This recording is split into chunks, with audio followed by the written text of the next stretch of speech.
Vamos, então,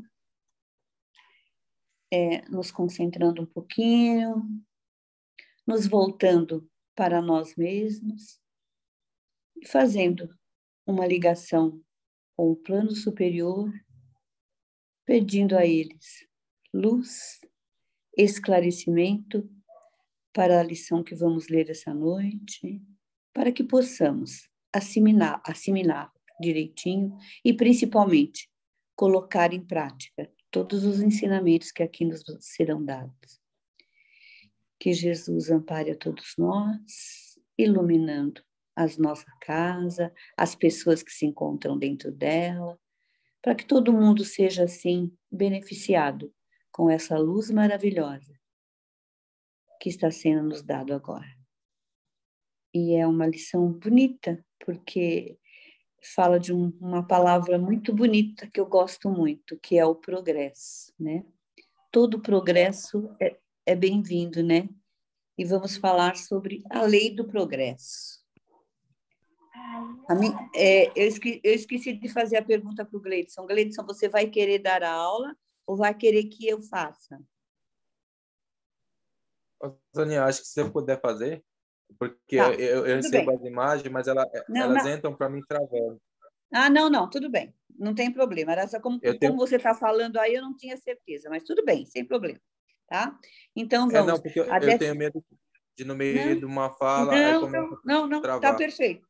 Perfeito. Então, a 10ª aula, Lei do Progresso.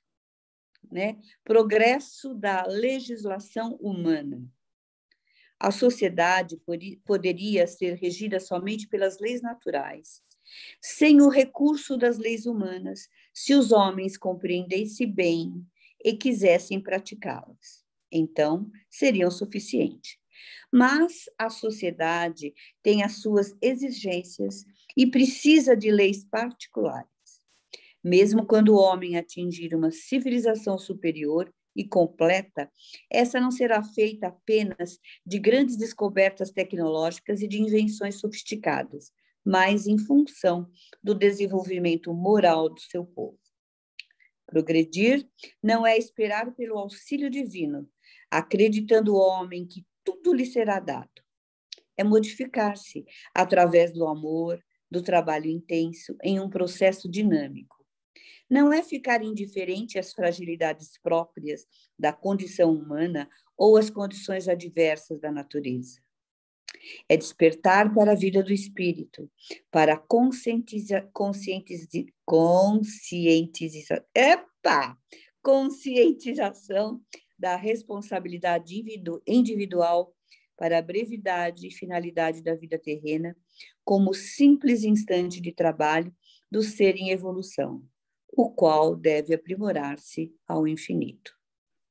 A legislação humana existe, portanto, para salvaguardar o direito dos mais fracos contra os mais fortes, que abusam da sua condição. A lei natural é imutável, é sempre a mesma para todos. A lei humana é variável e progressiva. Somente ela pode consagrar na infância da humanidade o dever do mais forte. Em civilizações mais avançadas, a lei do amor e da caridade serão praticadas espontaneamente. A cupidez, egoísmo e orgulho não serão tão acentuados, pois as preocupações tenderão a ser mais de ordem moral do que material. Em princípio, haverá o predomínio da bondade, da boa-fé e generosidade, o que permitirá que a inteligência se desenvolva com mais liberdade e facilidade de expressão. Não serão tão expressivos os preconceitos de raça ou de cor, nem de castas, nem de nascimentos, e, portanto, não haverá privilégios, já que tanto os últimos como os primeiros hão de ter os mesmos direitos e obrigações. Em tais povos, a justiça não será tão parcial. O fraco encontrará apoio no mais forte. As crenças e opiniões serão respeitadas. Não haverá tanto sofrimento, nem a doença, e todos estarão conscientes de que a felicidade decorrerá do merecimento de cada um. No entanto, somente a educação e o conhecimento das leis de Deus desde a infância serão capazes de direcionar o homem para atingir tal grau de progresso através da prática do bem. E assim, as leis não precisarão ser tão rigorosas. Isso acontecerá naturalmente pelas forças das circunstâncias e com a ajuda de indivíduos que se elevam acima da maioria e conduzem a humanidade no caminho da perfeição. Então, a gente vê aqui, na lei do progresso, que o homem, ele já realizou maravilhas, né, no progresso. Olha quanto progresso nós já tivemos. Eu tiro por mim, né?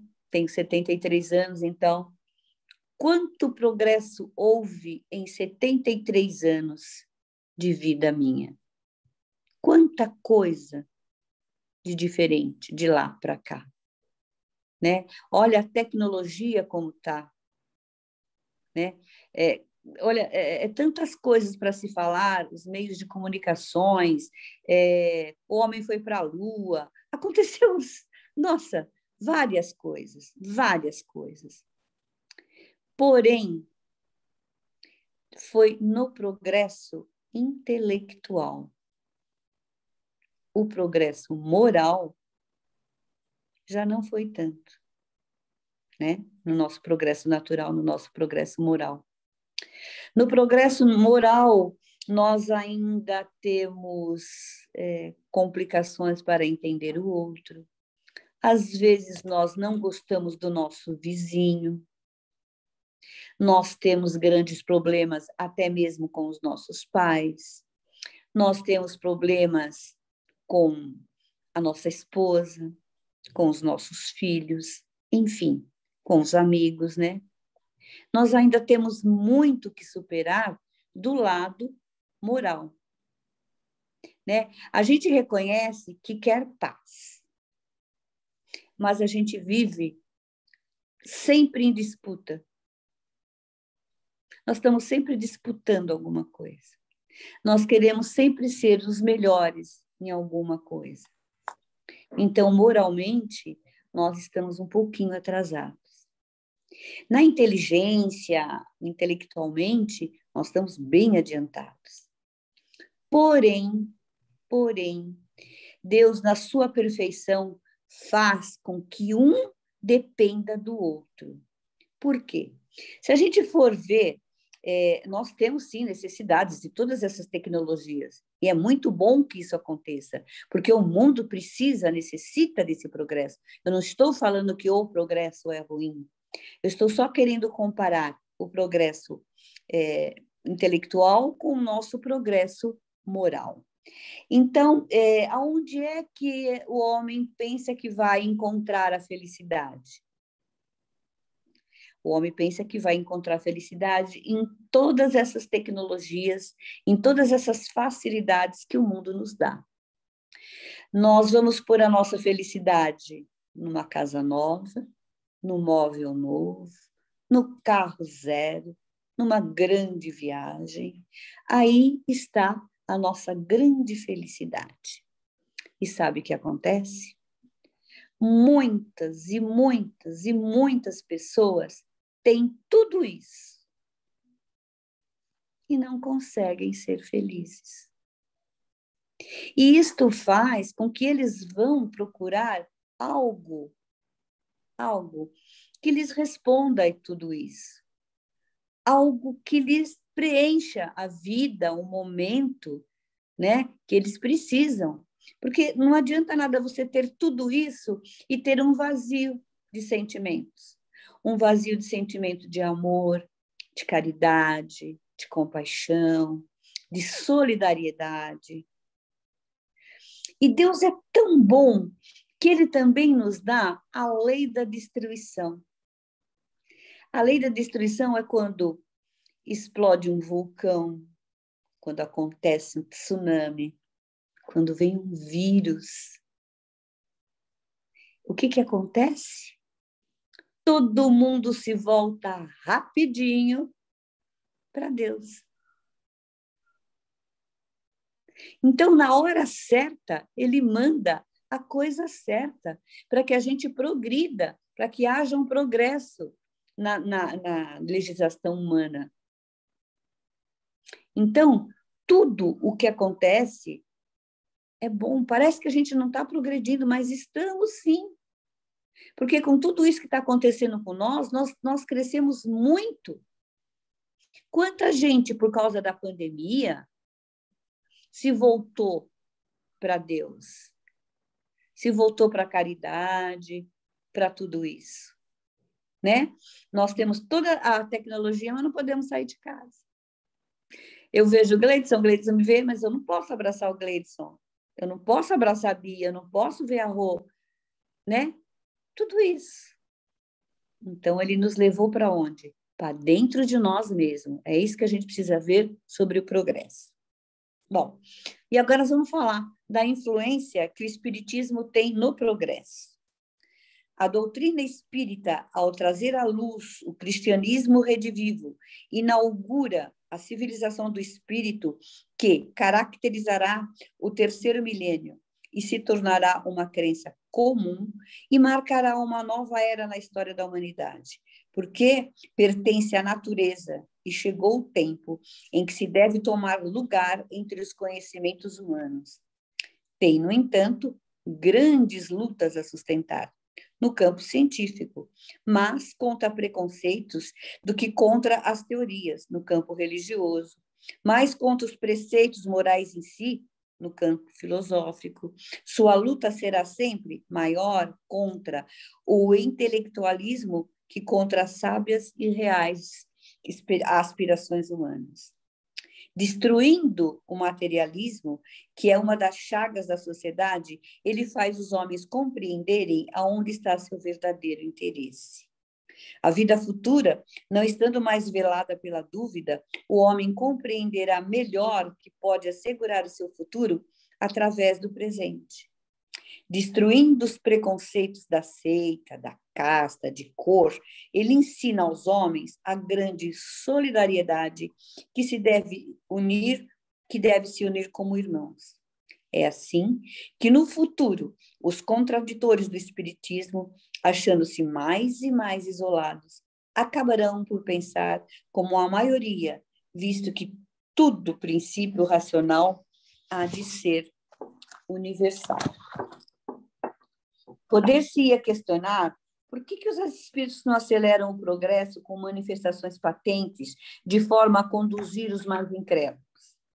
Importa considerar que não é apenas através de fenômenos sensíveis que se atingirá a convicção da civilização, da razão que está por vir.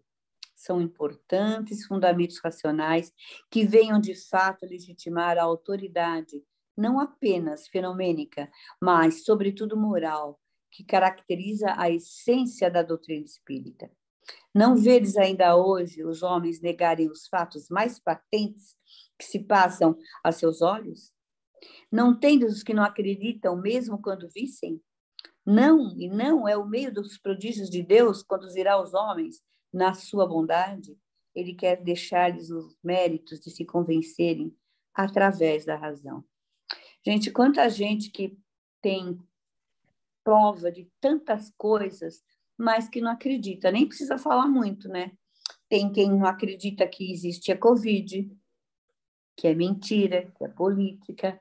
Tem aqueles que não acreditam que se você tomando a vacina você vai se imunizar. Tem de tudo.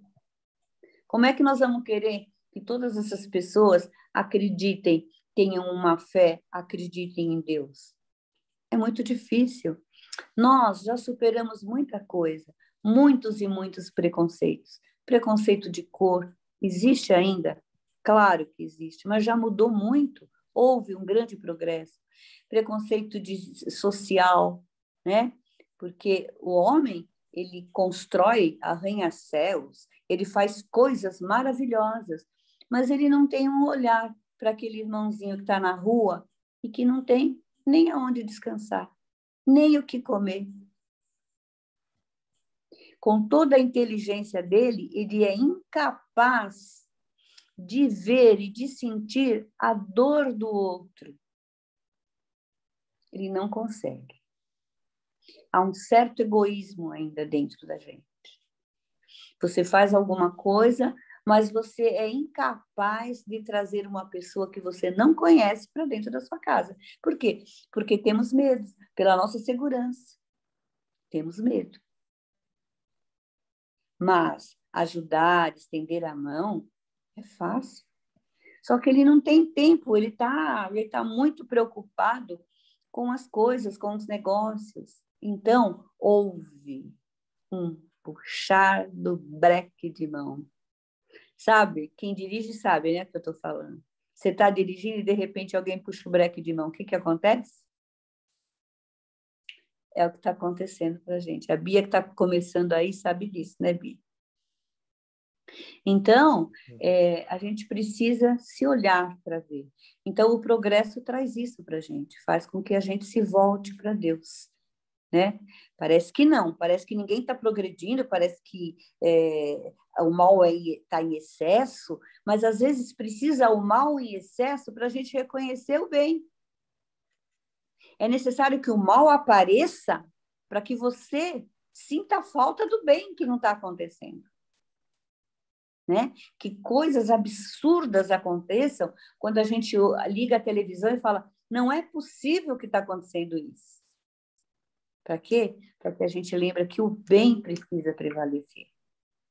Então, aqui nessa outra lição, dai a César o que é de César, eu gosto muito disso aqui, né? Todo mundo conhece isso, mas eu vou ler aqui para vocês. Senhor, sabemos que sois verdadeiro e que ensinais o caminho de Deus pela verdade, sem considerar a quem quer que seja, porque não considerais a aparência nos homens. Dizei-nos, pois, vosso conselho sobre isso, e nos permitindo pagar o tributo a César ou não pagá-lo? Foi a pergunta que foi feita a Jesus, né? Mas Jesus, conhecendo a sua malícia, lhe disse, hipócritas, por que me tentais? Mostrai-me a peça de dinheiro que se dá para o tributo. E tendo eles, então, lhe apresentado a moeda, Jesus lhe disse, de quem é esta imagem que está nessa inscrição? De César, disseram-lhe. Então Jesus respondeu, dai a César o que é de César, e a Deus o que é de Deus, né? Isso está em Marcos, no capítulo 12, no versículo do 13 ao 17. Todos os ensinamentos de Jesus foram calcados no próprio contexto social dos judeus. Esta questão dos fariseus foi proposta a Jesus no sentido de tentá-lo a negar-lhe a lei humana em função da mosaica. Foi motivada pelo fato de os judeus se recusarem a pagar o imposto aos romanos, fazendo disto uma questão religiosa. Estava claro tratar-se de uma cilada, a pergunta realmente era uma cilada, pois esperavam com isso incitar contra Jesus a autoridade romana. Então, se ele falasse qualquer coisa ali, ele poderia ser preso a qualquer instante, né? Ao afirmar, dai a César o que é de César e a Deus o que é de Deus, percebe-se uma clara distinção entre as leis dos homens e as leis de Deus. Aquelas são particulares e restringem-se às instruções, ao passo que esta é universal e, portanto, irrestrita. A lei de Deus está isenta dos valores terrenos. No entanto, é através do respeito às leis humanas que o homem expressa todo o seu respeito à lei divina. A lei dos homens é composta de uma hierarquia social que cumpre ser respeitada, ao passo que a lei de Deus funda-se na obrigação moral, a qual deve responder aos ditames da nossa própria consciência. É assim que o respeito à lei humana está inserido no respeito à lei divina. Jesus sugere que passassem o imposto que era devido, que pagassem o imposto que era devido. No entanto, o imperativo dai a César o que é de César não deve ser entendido de maneira restrita, pois trata-se antes de um princípio geral deduzido de uma circunstância particular. Este princípio é consequência do mandamento universal, segundo ao qual deve-se agir para com os outros, como se gostaria que se agissem para consigo mesmo.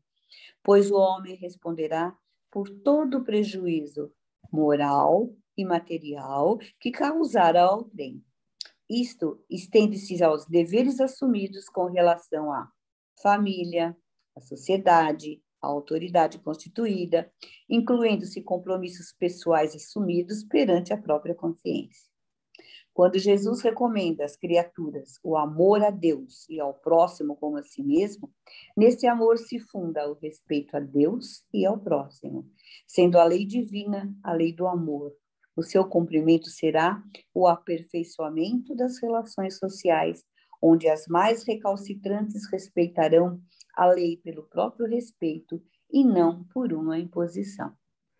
Então, aqui, a gente é uma lição do Evangelho, que todo mundo conhece essa lição, e que eles queriam, na realidade, naquela época, eles queriam pegar Jesus de algum modo, né? De algum jeitinho assim, eles queriam ver o que ele respondia. A mesma coisa que foi feito quando levaram a mulher adúltera e todo mundo queria saber o que Jesus ia falar, o que Jesus ia fazer com ela. Quando eles queriam atirar pedra, né? Que era a lei da época, né? A mulher adúltera era apedrejada até morrer. Então, eles levaram a mulher para falar, bom, ele é tão bonzinho, ele prega tanto a paz, eu quero ver o que ele vai fazer com ela agora. E ele se saiu muito bem, né? Porque a lição que ele deixou, atire a primeira pedra, quem nunca pecou, calou a boca de todo mundo abaixou a cabeça e foi embora. E nessa lição foi a mesma coisa, porque havia ali política, havia ali religião e havia ali, né, uma leve insinuação assim de querer prender ele, de pegar ele, né? Ele estava contra a lei. Se ele fala, não paga os impostos, ele está indo contra a política. Se ele fala, paga, ele está indo contra os pobres, porque os impostos naquela época, tanto quanto hoje, eram terríveis. E o povo estava revoltado. É quando ele pega a moeda e vê o que está lá na moeda. Está imprimido o rosto de César, né? Era dele. Então ele disse, dai a César o que é de César. Mas ele não deixou de nos ensinar quando ele falou, mas dai a Deus o que é de Deus. Então, nós estamos num mundo em que precisamos da moeda, do dinheiro, do trabalho, precisamos de tudo isso.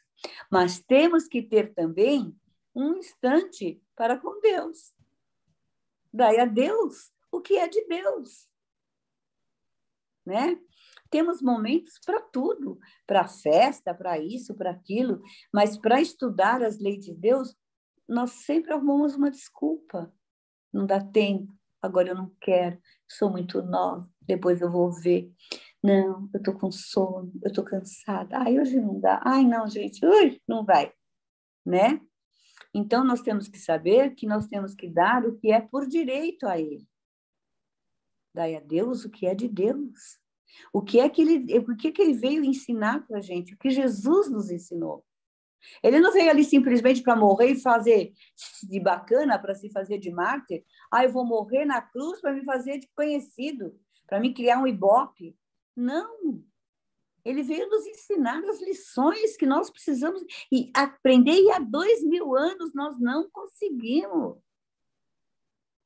Quando ele diz, amai o seu próximo como a si mesmo, e tem gente que não se ama nem a si mesmo, porque não se dá a oportunidade de conhecer Deus. Então, não ama nem a ele mesmo, como é que ele pode amar o próximo? Então, nós temos que entender que esse mundo é como uma balança. Não se pode colocar mais de um lado do que do outro.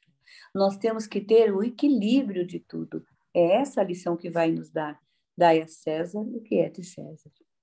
Bom, a aula hoje era do seu Gleidson e acho que ele tem alguma coisa para acrescentar, né? Porque aqui terminou. Pode falar, ou quem quiser falar. Não, até agradeço, peço desculpa, Eu tive outro probleminha com a internet. Eu nem sei se vocês estão, dá para ouvir direito. Mas é mais uma lei que a gente passou, né? Deu uma passada na lei do progresso, e a gente vê, né, que tem as leis, como foi passada, a nossa lei humana, as leis divinas que são imutáveis, as nossas leis humanas, se a gente for pegar muito tempo atrás, também progrediram, né, evoluíram, e isso faz parte do nosso progresso, entender, interpretar a nossa lei atual, para que lá na frente a gente mude, a nossa necessidade vai mudando, esse progresso, e aí essa passagem, né, que fala do Evangelho, dá a César o que é de César e a Deus, né, o que é de Deus, a gente vê que César na época era lei, né? Então isso traz para a gente que uma coisa interliga a outra, né? Essa obediência, ou a gente tá ligado às leis que nos regem hoje, agora, aqui, ela... Travou. Travou para todo mundo ou só o Gleidson que travou, Bia? Oi? Bia? Oi, Sônia. Peraí, tava desviando o áudio. Só ele que travou, né? É só ele que travou. A gente tem mais 7 minutos, tá? Dessa sala, só para avisar. Você acha que vai ter que voltar de novo, né? Porque ainda tem as perguntas, não vai dar, né? Sim, provavelmente. Eu acho que o Gleison, inclusive, caiu, viu? Ele caiu, né? Então, eu acho que eu já vou passar para as perguntas, senão a gente vai perder algum tempo, né? Tá. Então, eu vou te avisando quando estiver acabando o tempo. Tá bom. Então, vamos à pergunta 13ª do Livro dos Espíritos. Eu espero que, assim, todos tenham tempo de dar uma olhadinha. E acho que vou fazer uma sugestão, viu, Bia? A próxima aula, eu vou pedir para que cada um deles fale sobre uma pergunta. O que você acha? Que pelo menos leia, né, para a gente. Bia? Bia, eu tá acho me ouvindo? ótimo, olha. É que eu esqueço que eu tenho que desmontar no celular, no computador. Ah, tá. Tá certo. Desculpa, mas eu eu vou acho fazer, que nem muito bom, agora eu Sônia. vou ler, mas para a próxima eu já deixo assim, cada um encarregado de uma pergunta, para que eles participem também. Se não tiver Vai ser explicação, aleatório, só conta na hora quem é que você vai chamar. é só ler, né? A É só pessoa ler. só chata da turma. Brincadeira, gente. Não, não. Então, é só para a pessoa ler, entendeu? Só ler, não Uhum. precisa dar nem explicação, mas para que haja mais participação. Porque a aula de quarta-feira, gente, a aula de quarta-feira está bombando do pessoal participar, está muito bom. Pessoal, nossa, temos até cantor, tá? Bom, vamos lá. Então, a 13ª pergunta é a seguinte: quando dissemos que Deus é eterno, infinito, imutável, imaterial, único, todo-poderoso, soberanamente justo e bom, não temos uma ideia completa dos seus atributos? É a pergunta que Kardec faz ao Espírito da Verdade. Aí o Espírito responde: do vosso ponto de vista, sim, porque credes tudo abraçar. Mas sabei bem que há coisas acima da inteligência do homem, mais inteligente, e para as quais vossa linguagem limitada, as vossas ideias, as vossas sensações, não tem expressões. A razão vos diz com efeito que Deus deve ter essas perfeições no supremo grau, porque se delas tivesse uma só de menos, ou que não fosse de um grau infinito, ele não seria superior a tudo, e, por conseguinte, não seria Deus. Por estar acima de todas as coisas, Deus não deve suportar nenhuma vicissitude e não tem nenhuma das imperfeições que a imaginação pode conceber. Isso tudo a gente leu no primeiro ano, né? Deus é eterno. Se ele tivesse tido um começo, teria saído do nada, ou teria sido criado ele mesmo por ser anterior. E assim que, de grau em grau, remontamos ao infinito e à eternidade. Ele é imutável. Se estivesse sujeito a mudanças, as leis que regem o universo não teriam nenhuma estabilidade. Ele é imaterial, quer dizer, sua natureza difere de tudo o que chamamos matéria. De outro modo, ele não seria imutável, porque estaria sujeito às transformações da matéria. Ele é único. Se houvesse vários deuses, não haveria nem unidade de vistas, nem unidade do poder do ordenamento do universo. Ele é todo-poderoso, porque é único. Se não houvesse soberano poder, haveria alguma coisa mais poderosa, ou tão poderosa quanto ele. Então, não teria feito todas as coisas. E as que não tivesse feito seriam uma obra de um outro Deus. É soberanamente justo e bom. A sabedoria providencial das leis divinas se revela nas menores coisas como nas maiores. A essa sabedoria não permite duvidar nem de sua justiça, nem de sua bondade. Agora a gente vai falar sobre o panteísmo. Aí Kardec perguntou, Deus Sônia, é um ser... Sônia, Oi? Agora não tem dá 2 mais, minutos, né? tá? Bom, então vamos voltar e depois a gente volta, que é melhor, né? Saímos e voltamos.